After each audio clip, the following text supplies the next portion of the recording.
Au nom du Père et du Fils et du Saint-Esprit. Amen. La paix de Jésus soit dans votre maison, sa paix et sa joie. Alléluia, j'espère que vous allez bien, que vous êtes dans la paix et la joie de Jésus. Nous avons une lecture qui est très importante aujourd'hui, très longue. Donc, accrochons-nous bien à Jésus, que ta parole, ô Jésus, rentre dans mon esprit, que ma bouche proclame ta parole et que mon cœur l'accueille. Amen. Saint Marc, chapitre 5, Saint Évangile selon Saint Marc, chapitre 5, versets 21 à 43.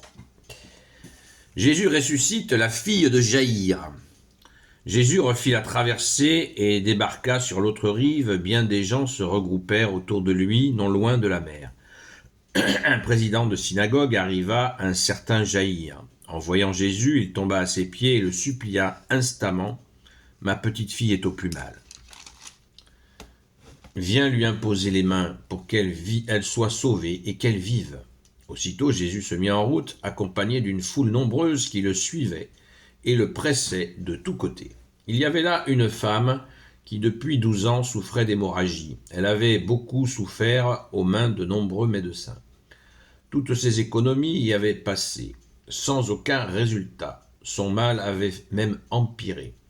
Comme elle avait entendu parler de Jésus, elle s'approcha par derrière dans la foule et toucha son vêtement. Car elle se disait, si j'arrive à toucher même ses vêtements, je serai sauvée. Aussitôt, son hémorragie s'arrêta. Elle sentit dans son corps qu'elle était guérie de son mal. Au même moment, Jésus fut conscient de cette force qui sortait de lui. Il se retourna vers la foule et dit, « Qui a touché mes vêtements ?» Ses disciples lui disaient, « Tu vois bien que la foule te presse de tous côtés.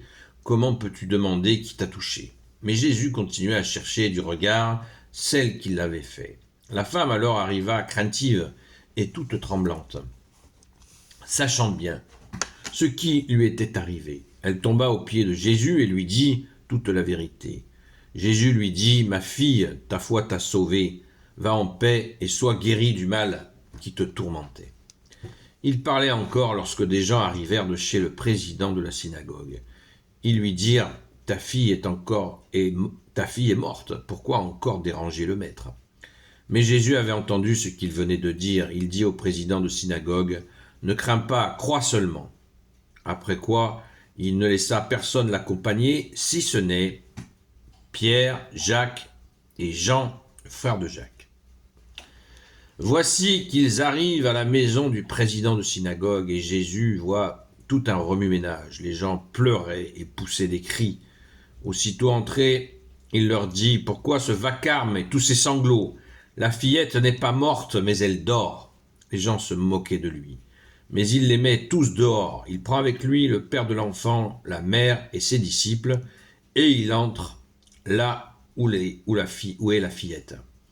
Alors il la prend par la main et lui dit « Talita koum », ce qui se traduit « Fillette, tu m'entends, lève-toi ».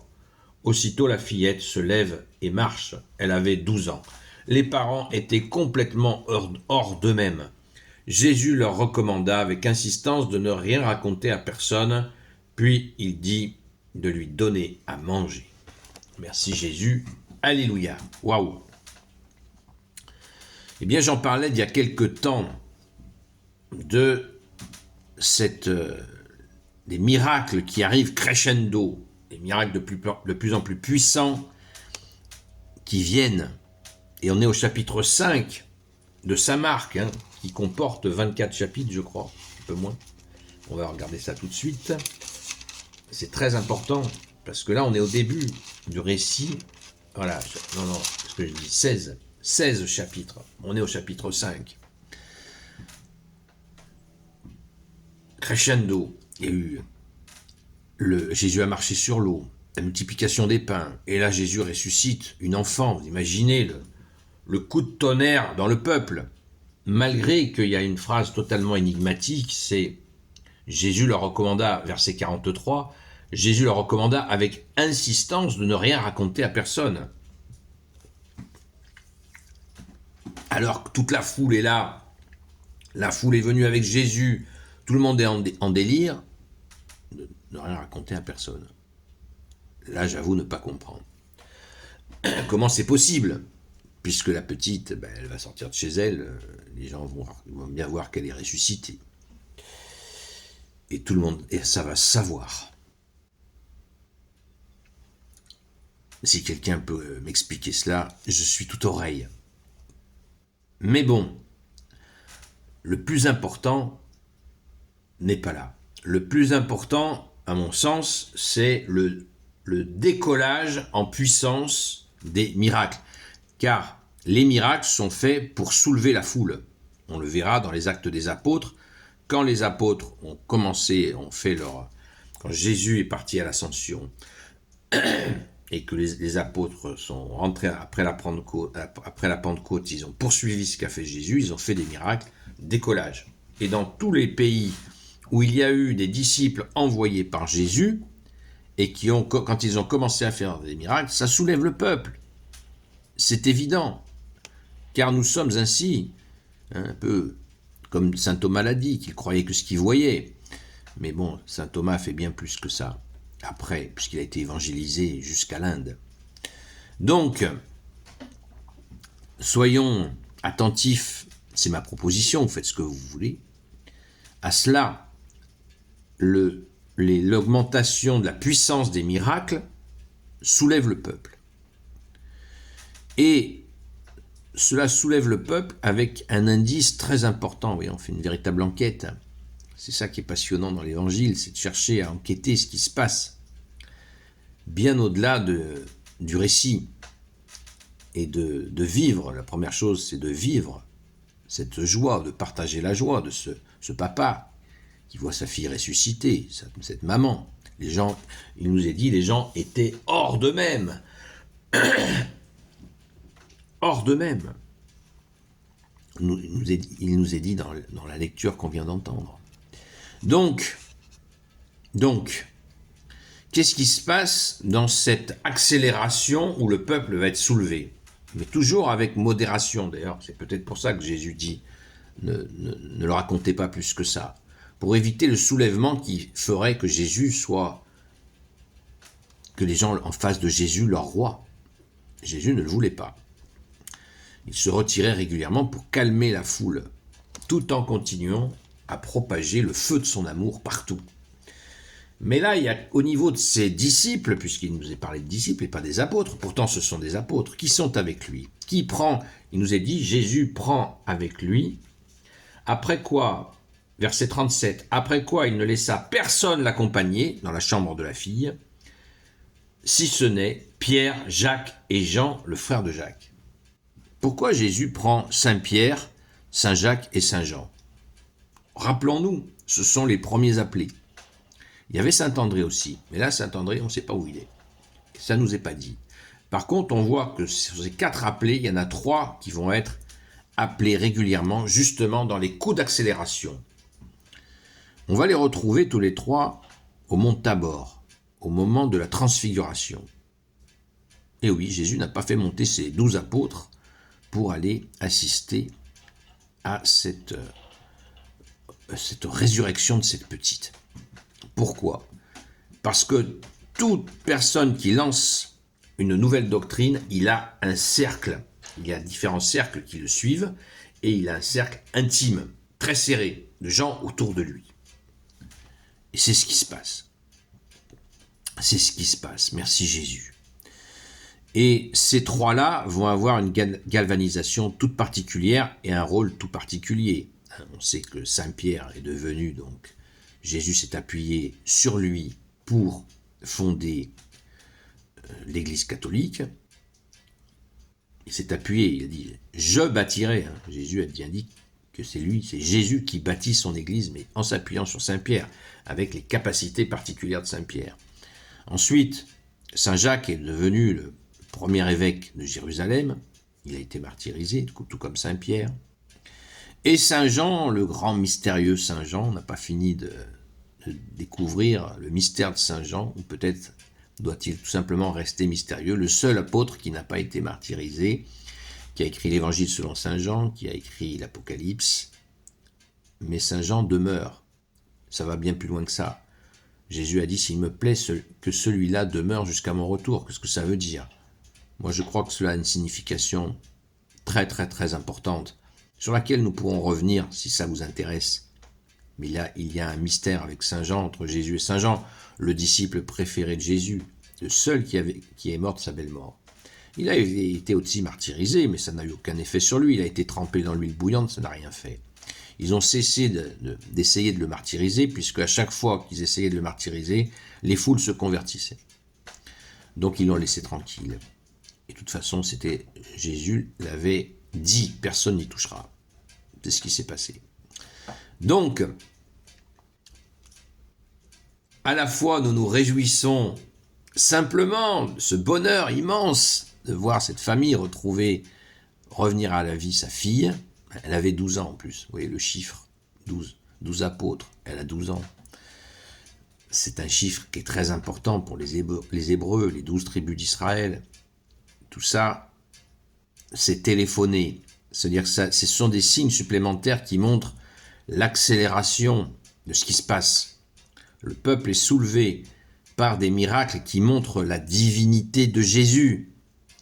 Alors bien sûr, Jésus ne crie pas sur les toits qu'il est Dieu, puisqu'il y va toujours mollo, pour ne pas être fait roi par les gens, parce que si les gens faisaient Jésus roi, l'armée romaine aurait interprété ça comme un soulèvement contre l'occupant romain, et ils auraient bousillé tout le monde comme ils l'ont fait en 70, 71 et en 135, où ça a été un carnage.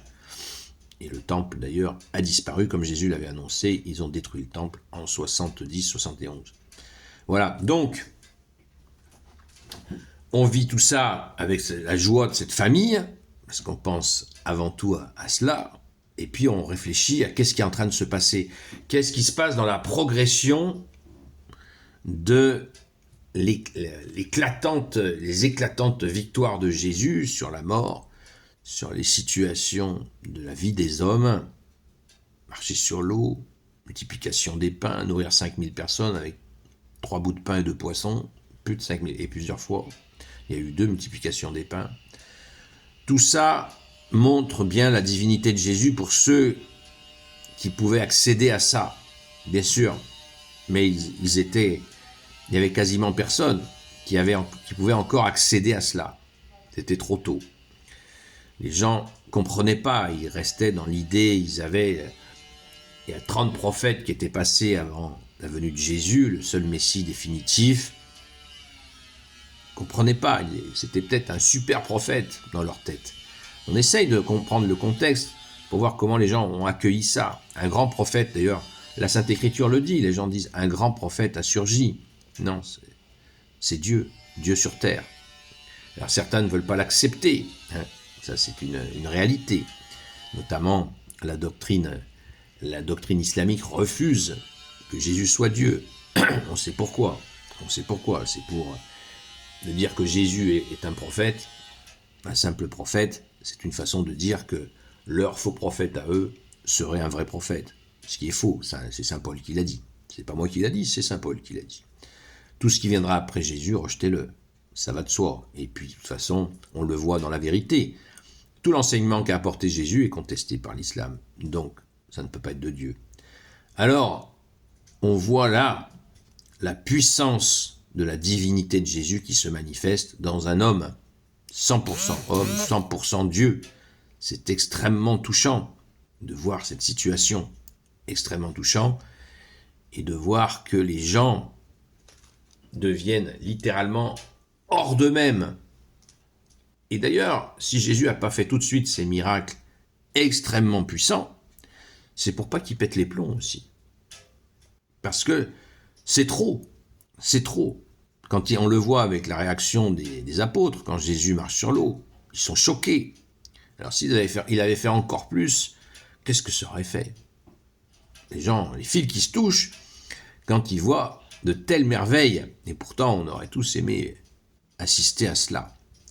Regardons ce qui s'est passé entre le temps où Jésus apprend par ce papa que sa fille est en train de mourir, et le moment où il se déplace pour aller la ressusciter, Jésus se fait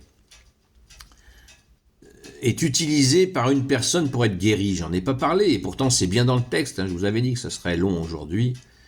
C'est pas de ma faute, c'est le texte qui a été choisi, c'est la lecture du jour.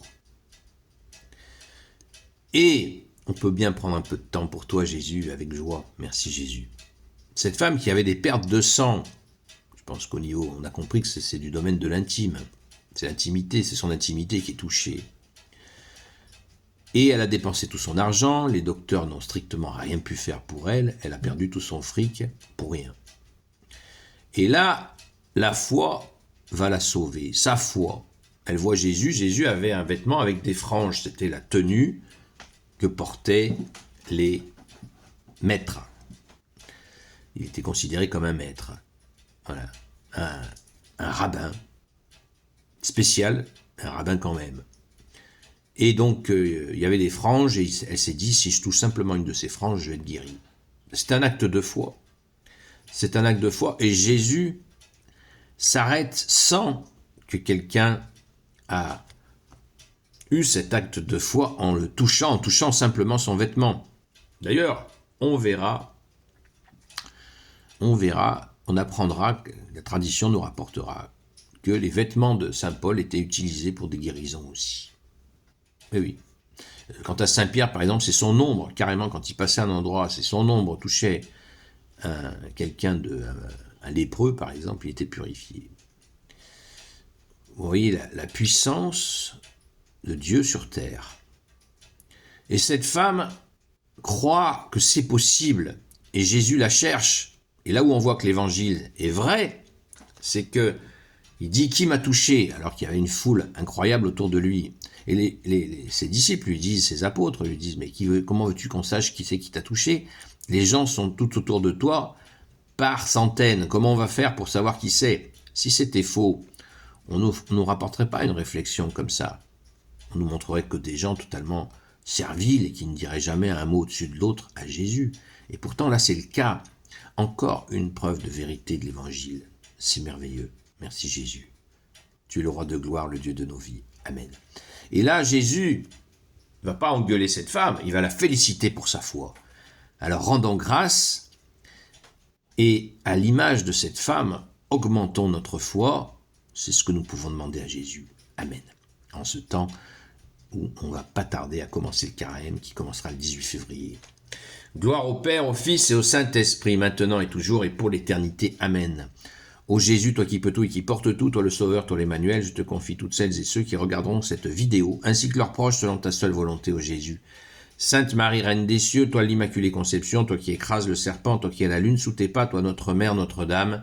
Saint Joseph, toi le juste et le saint, toi le sage, toi la terreur des démons, toi le saint gardien de la Sainte Église catholique apostolique. Sainte Marie-Madeleine, notre chère sainte patronne. Et vous, tous les saints et saintes, amis de toi Jésus, Saint Michel Archange, Saint Gabriel Archange, Saint Raphaël Archange, et vous tous les anges qui te servent au Jésus, je vous confie toutes celles et ceux qui regarderont cette vidéo, ainsi que leurs proches, selon ta seule volonté au Jésus. Prions pour cette situation de tension où l'oncle Picsou, avec ses petits amis, essaye encore de détruire un nouveau pays du Moyen-Orient. Imaginons la terreur que ressentent ces gens dans cette attente, dans cette peur. Prions, confions en cette situation, parce que Jésus est le sauveur du monde. Et nous avons confiance en toi, ô Jésus. Et prions beaucoup pour notre pauvre France. Supplions, supplions Jésus de libérer la France. À ce soir, à la grâce de Jésus.